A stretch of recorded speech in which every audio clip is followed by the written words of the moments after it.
बढ़िया से हम लोग हैं।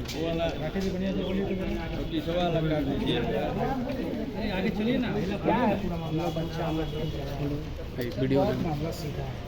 कैटेगरी सी में नोटिफिकेशन ये था कि आप जाएंगे, प्लग एंड प्ले सेट मिलेगा, वहाँ जाइए, काम मशीन लगाइए, काम कीजिए, पेमेंट दीजिए, पैसा दीजिए। उसमें बीच वाला मीडिएटर बताया बियाडा, जिसके साथ हमारा एग्रीमेंट हुआ है 15 साल। ठीक है सर, उद्योग विभाग का आदेश हुआ कि बियाडा के साथ आप एग्रीमेंट कराइए, हम लोगों ने करा दिया। अब हम लोगों ने मशीन खरीद ली, इंफ्रास्ट्रक्चर में जो पैसा लगना था, प्रथम राशि सबको मिली है 7 लाख रुपए, 5.5 लाख से 6 लाख तक सबकी मशीनें आई हैं। ठीक है सर, उसके बाद इंफ्रास्ट्रक्चर और आधारभूत संरचना है, टेबल लगाने में, वायरिंग कराने में, ऊपर का सेटअप करने में, सब मशीन के लिए अलग अलग बिजली लेने में, सब चीज़ करने के 1.5 लाख से 2 लाख रुपए उसमें फंस गए। मतलब 7 लाख से ऊपर चली गई है हमारी जो खर्च है वो 7 लाख से ऊपर जा चुकी है। अब जब हमारा बारी है कि हम जाकर प्रोडक्शन करें और मार्केट में अपना माल लेके आए, 3 महीने भी नहीं हो गए। अब आके बियाडा वाला कह रहा है कि आप यहाँ से शेड खाली कीजिए और घर जाइए। सबके साथ समस्या ये है कि घर पे किसी के पास जगह नहीं है, इसीलिए सबने सी कैटेगरी में आवेदन किया कि हमको बना बनाया शेड मिलेगा, उसमें काम करके उत्पादन करेंगे, बाजार में। अब घर जाएंगे, किसी के पास जगह नहीं है, किसी के घर तक रास्ता नहीं जाती कि वहाँ से हम कच्चा माल मंगा सके, किसी के तक जाने के लिए अगर माल बना भी ले तो वहाँ तक गाड़ी भेजने तक का हमारे पास कोई उपाय नहीं होगा सर। ठीक है, बिजली की समस्या है सो अलग है। उसके बाद कोई कारीगर है जो गांव में काम करना ही नहीं चाहता, उसको बेटर लाइफ स्टाइल चाहिए तो वो शहर की तरफ भागता है। उसको हम ज़्यादा पैसा भी दे के रोकेंगे कि आके गांव में रहो, वो भी हमारे साथ काम नहीं करना चाहता। लाइट कभी आएगी कभी जाएगी, क्या हमारे साथ कारीगर बैठ के इंतजार करेगा कि लाइट आएगा तो घर में से आ जाए हमारे पास काम करने के, फिर वो चला जाए अपने घर?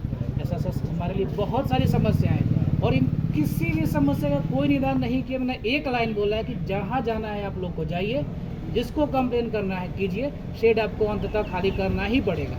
और इसी के लिए कल दिनांक 24 तारीख को, 24/5/2024 को वो बियाडा का जो अधिकारी है, 23 तारीख को, ठीक है, तो 23 तारीख को बियाडे का जो अधिकारी है वो बल के साथ, थाना के साथ आ गई और उनके साथ गार्ड भी थे, उनके साथ कुछ प्राइवेट लोग भी थे जो मशीन ढोने के लिए, उठा के फेंकने के लिए एकदम ताबड़तोड़ तैयार थे।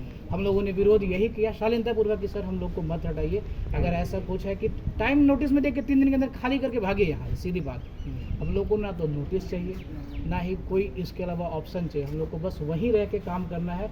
वहाँ हमारे लिए बाजार की सुविधा है, हमारे लिए शेड की सुविधा है, हमारे लिए उत्पादन की सुविधा है, लाइट की सुविधा है, सब चीज़। इसके अलावा सर देखिए 2022-23 का सत्र है, 2022 के दिसंबर से जनवरी में सारा सिलेक्शन सबका हो गया है, तब से लेके अगले महीने वो मीटिंग है, अगले महीने वो मीटिंग है।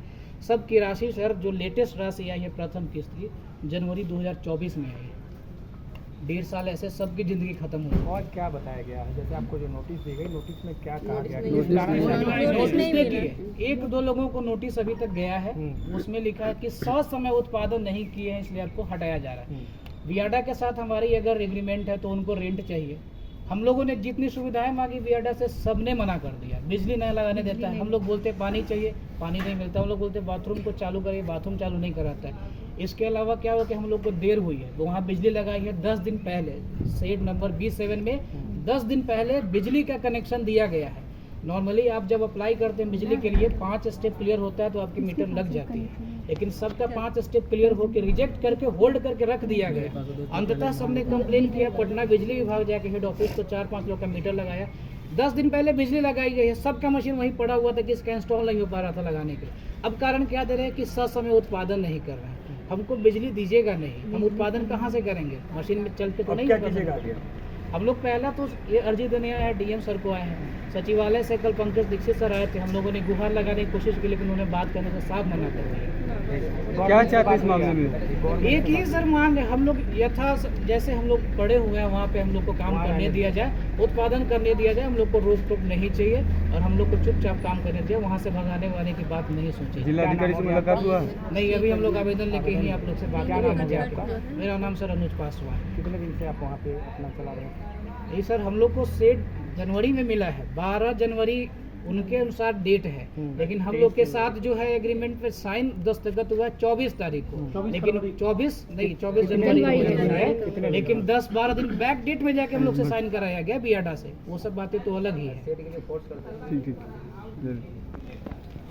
एक मिनट। क्या परेशानी हो रही है आपको? जी हम लोग को वहाँ पे सेट पे काम नहीं करने दिया जा रहा है जी।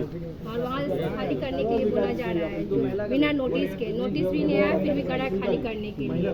और बिजली कनेक्शन था नहीं, जो ऐसे नोटिस बहुत 2-3 आदमी लोग आया है कि ऐसा ऐसा प्रॉब्लम है, सब खाली करना। जब बिजली कनेक्शन होगा तभी काम चालू होगा, ऐसे तो चालू होगा नहीं। तो इसीलिए हम लोग करा खाली करने के लिए। और 15 साल का एग्रीमेंट बना हुआ है, 3 महीना भी नहीं हुआ अभी करा खाली करने के लिए। किस बेसिक पे खाली करें आप ही बताइए। हाँ, इसीलिए हम लोग आए यहाँ पे DGM ऑफिस एप्लीकेशन देने के। हम लोग को जहाँ है वहाँ रहने दे, खाली नहीं करेंगे। क्या मांग है? कि हम लोग जहाँ है वहीं रहने दें, बस हम लोग वहाँ से हटेंगे नहीं, खाली भी नहीं करेंगे, वो हमको वहीं काम करना है। बी को सी कर दीजिए बस, और हम लोग को कोई रोक टोक नहीं चाहिए काम में। क्या नाम हुआ? जी वंदना कुमारी। आपके साथ कितने लोग काम करते हैं? ये मेरे साथ 60-70 लोग हैं जी, बहुत लोग हैं, 200 कुछ समथिंग है, पर मेरे सेट में 34 लोग, 64 लोग जी।